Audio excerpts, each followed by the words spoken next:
Welcome to my channel, The Cultured Linguist. In today's video, we are going to learn different connectors that you need to use when you're writing an essay in French. So it becomes really difficult when you're writing an essay and your essay is really basic and there are lots of grammatical errors in it. But one fun way to make your essay immediately getting full 10 out of 10 could be by usage of connectors in your essay. Connectors are basically conjunctions as we call it in English.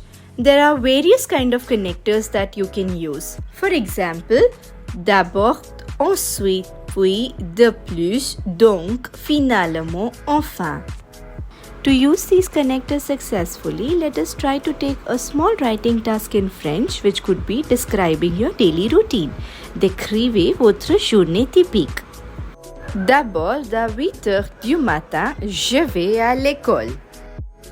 Puis, je mange mon petit déjeuner à 10 heures. These are two sentences using connectors d'abord and puis. Can you write some more sentences using the different connectors? Let me know in the comments box. I hope you have understood how to use connectors in French to enhance your writing skills. Thank you.